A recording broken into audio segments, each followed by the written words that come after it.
are doing well. In this section of my video, we will be going through the topic of heating effects of current, which is a topic of chapter number 12 electricity for class 10th. Now, while going through this topic, one should have a logic or a concept in mind that whenever a current is being passed in any circuit, in any wire, the wire becomes hot. For example, if you switch on the electric fan, you will observe that if the fan is on for some long time, its wires becomes hot. At the same time, we are using mobile chargers for charging our mobile phones. If a current is passed for a long time, or if you have kept your phone for very long time to charging, you will observe that your charger will become hot. Now, what is the reason that the devices, when kept for a long time, is becoming hot? Just think of some time that when current is passed to a circuit, what is the reason that current is going continuously to a circuit? It is a very small concept that to every circuit we are applying a source or a battery. So this source is providing necessary energy for the electrons to move in a given circuit. If we utilize this energy, or if we count over that energy, you will observe that energy from a particular source is taken for two different things. The very first is used in utilizing the energy for continuous motion of the charge carriers, that is electrons in any circuit, while remaining part is dissipated as heat. This heat energy, which is dissipated from that particular element, from that particular device, may be utilized for various purposes.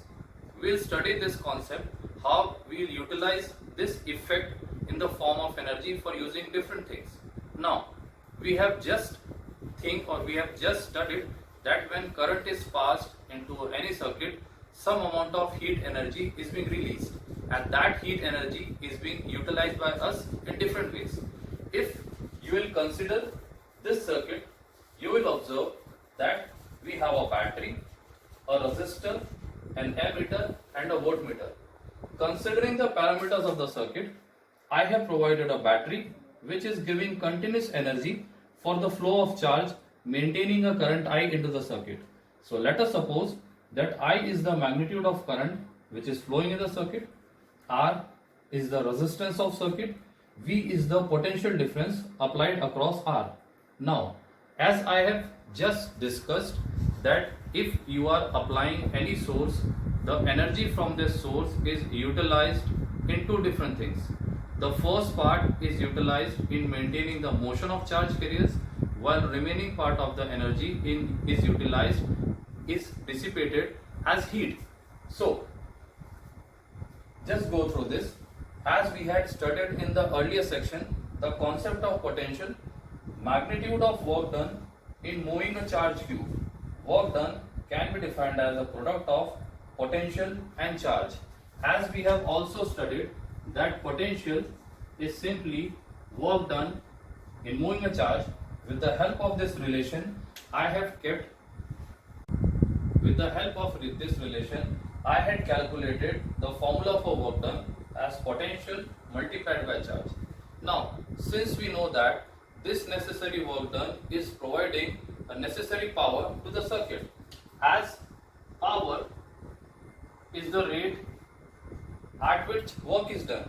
Substituting the value of work done, we have potential multiplied by charge upon time. Now, since this charge upon time represents current, therefore substituting the value of current here, we will get the power input to the source, or you can simply say the electrical power delivered to the circuit at any time is power P is equals to V into I. That is the product of potential difference and current. Now, energy supplied to the circuit by the source. Since we have just discussed that our battery is a source of energy, so it is continuously giving energy so that the motion of charge carriers is continuous in the circuit, which is given by the expression H is equals to P into T. Substituting the value of power, we will get H equals to VIT. Again, another relation of this form, if we will substitute V as IR from Ohm's law, we will get the relation H equals to I square RT. Now, again, observing the circuit, the battery is giving current I to the resistance R for a certain time t. Therefore, heat is dissipated from this resistance. This expression of heat is given as H equals to I square RT, which we have just calculated by different means, by considering different applications. This expression is also known as Joule's law of heating. So, from this concept we have just studied that heat dissipated is directly proportional to the square of current, which is the first point. Heat dissipated is directly proportional to resistance, which is the second point. And third, heat dissipated is directly proportional to the time during which the energy or charge is being supplied to the circuit. So, combining all these three parameters, we have a relation H equals to I square RT, which is actually a Joule's law of heating. So we have just studied how energy is being supplied and what is the amount or magnitude of energy radiated in terms of expression.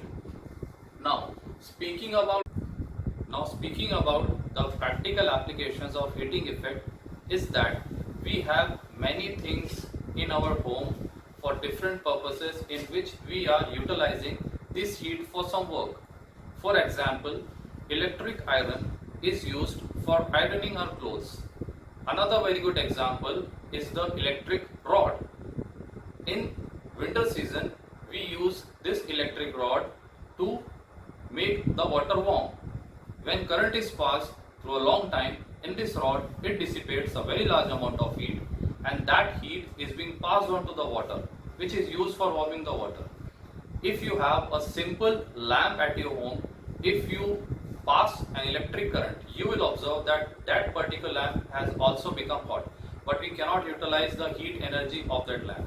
There are many different instruments or devices at our home also in which we are utilizing the practical application of heat. So this was the actual concept of heating effects, in which we have observed how heat energy is being utilized as work. One more thing which I want to tell, you have just calculated here the power relation. Remember, the unit of power is watt and the unit of energy is joule. So these are the basic things which you should remember if you are doing numerical or calculating a particular value with respect to it. So this was the basic concept of heating effects of current. I hope you have understood this thing well.